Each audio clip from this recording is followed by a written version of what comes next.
written for the New York Times, Time Out New York, Crane New York, and NPR, among others. And please join me in welcoming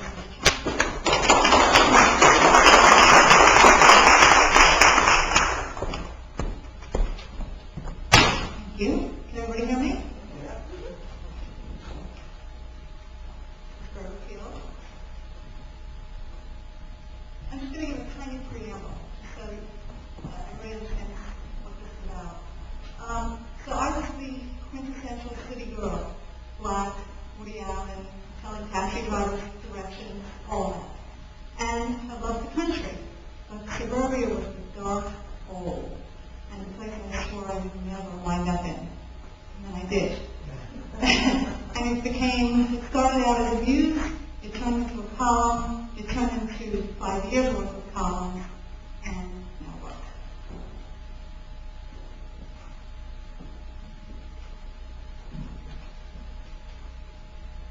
Give a city boy land, and he thinks he's a farmer.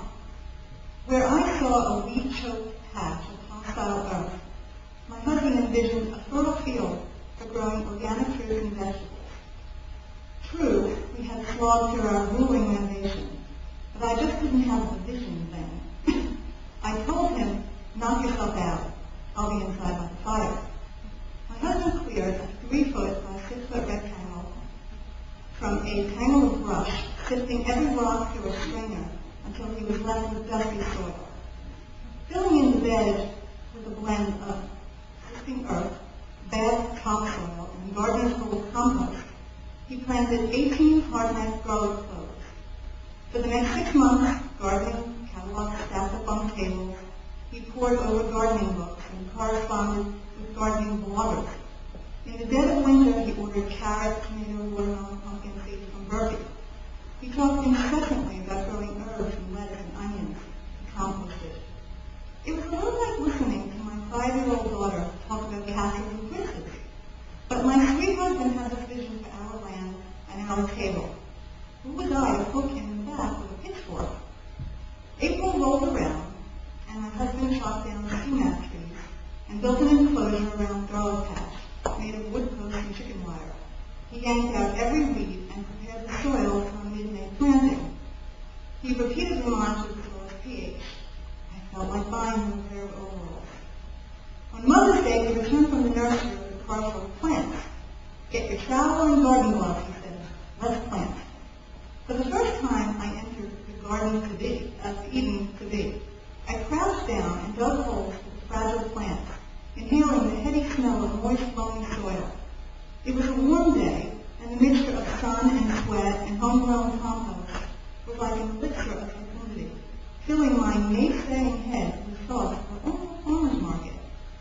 Days later, during my weekly visit to our village farm market, I bought yellow pear tomato and 2 vanilla pepper plants. My husband acted nonchalant when I took the tender little crops out of the car. I knew he was pleased. I was smiling, drinking the Kool-Aid. I ran the rest of the food inside and reappeared quickly, ready to dig. Within 2 months, neat rows of seeds and tiny plants exploded into a forest of leaves and vines. The herbs and lettuces grew faster than we could eat them. Tiny flowers on the watermelon and pumpkin vines signaled success. By July 4th, we used garlic scapes and basil to make pesto. Unearthing the first of our carrots was a moment of awe. They were 10 inches long and 2 inches wide with curly leaf tops, and they burst with earthly flavor when you snapped one between your teeth. No wonder we had a rabbit living in the patch for weeks. August brought forth a bounty and a dose of humility. Our watermelons were misshapen and resembled cucumbers when we sliced them open. The pumpkins grew orange in the size of large grapefruits. But we bore baskets and baskets of tomatoes and sweet Cubanelle peppers, and we unearthed an abundance of fragrant garlic and onions. My kitchen filled with colors and aromas. Pasta sauces were made entirely out of unknown vegetables. I started giving away jars of pesto. My daughter begged us to set up a table and umbrella to sell tomatoes like our neighbor. Maybe next year. Now we're wrapping up one last harvest: spinach, Brussels sprouts, and broccoli. And Thanksgiving will include some of what we've grown. When I raise my glass that night, I'll thank my husband for showing me how resilient he and our homestead can be. Spoiled by our fresh homegrown crops, we are now talking about greenhouses and raising chickens.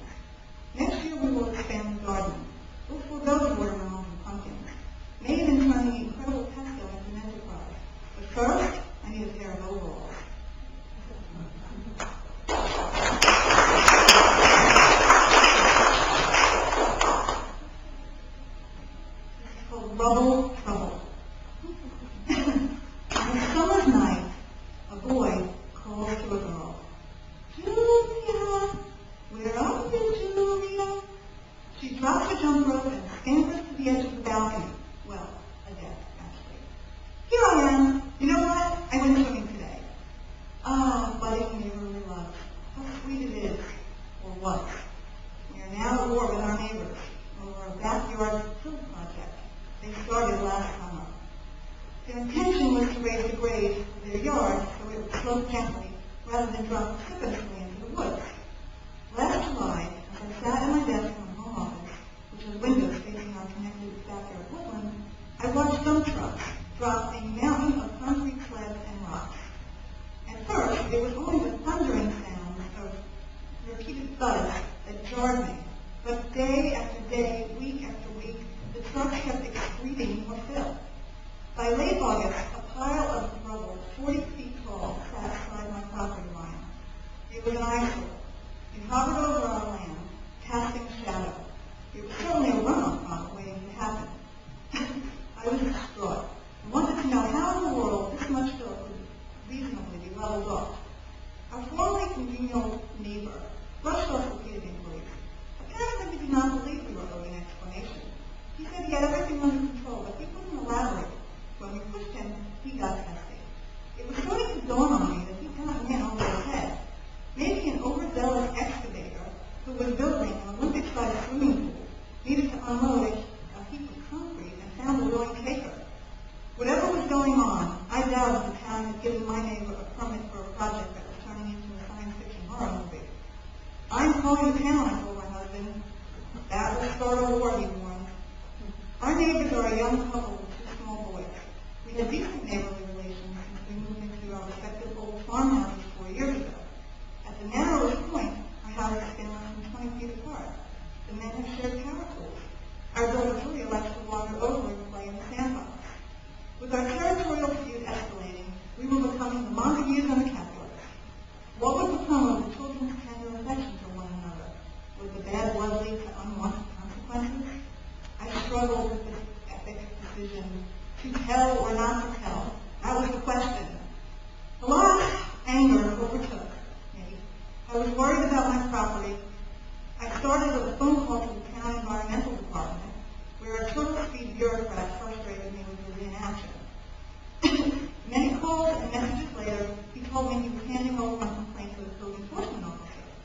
I explained to the officer that I suspected my neighbor had brought in too much fill and that town officials thus far had been apathetic. He visited the site. I was right.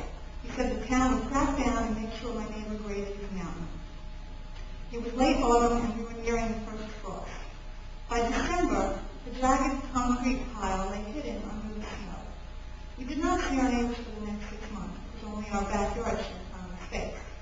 By spring, there was no neighborly thought. No one waved or called across the yard saying how lovely the forsythia were blooming. And when Julia ran to the edge of the deck to call a friend, I whispered, "Come back here, we're not helping to them." As the words left my mouth, I felt crushed. It was too difficult to explain to my 6-year-old how adults get angry over their property rights and hold grudges. In first grade, such territorial battles were quickly dissipated after the teacher called to time out and asked each child to apologize and forgive one another. The tower of fill was grown to a pregnant hill by summer. It will turn green when the grass seed takes. I imagine at some point it will seem as if the land always looked that way. One day recently, Julia was on the deck painting. I heard a high-pitched Julia, Julia from the window next door. She looked up at me with hungry eyes with permission to run to the edge of the deck. I nodded.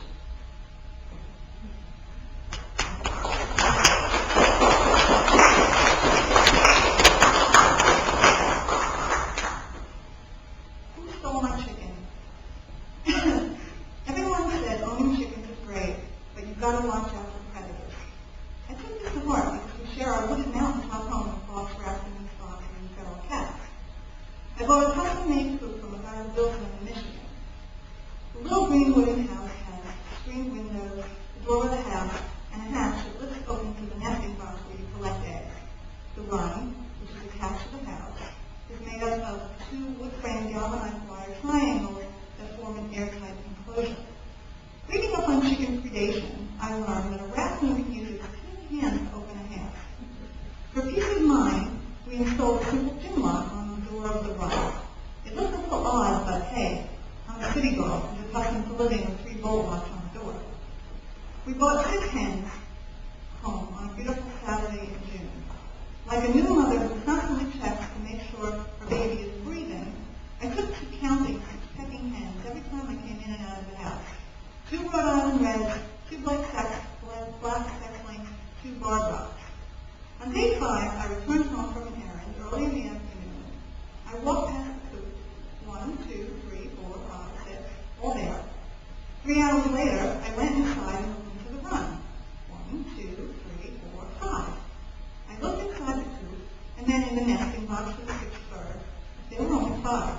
It appeared that one had literally flown the coop. But this was impossible. A hen would need to be a super Indian superhero to lift the door of the run, and there's no other exit.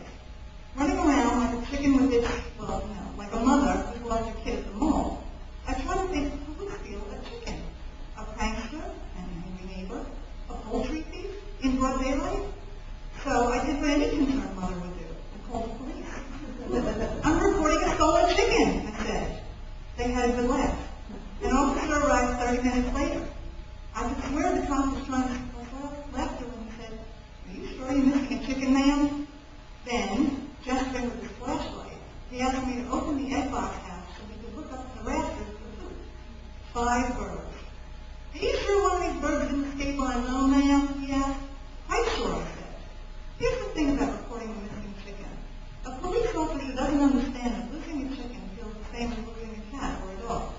A police officer wants to know how much you paid for the chicken, so he can qualify the crime as petty larceny. Even though the hen only cost $20, which, by the way, is expensive for a chicken, the cost was immaterial. I was devastated. I had horrible visions of what might become of her. The officer filed a report that told me there was nothing more he could do. "It's not like I'm going to put a detective on the case," he said. The next day I called ADT, a home security company, to evaluate security options on my property. My husband added a couple of locks, turning the coop into 4 locks. Every time I went outside to throw the hens some feed, I felt terrible. "I'm sorry," I told them. "I'll do a better job protecting you from now on." At 4:45 p.m., the phone rang. "Ma'am, this is Officer so-and-so from the police department," he said. "Someone down the road has reported a chicken on the loose." I got the address and called my husband, who just backed out of the driveway. He whipped his car around and I jumped in.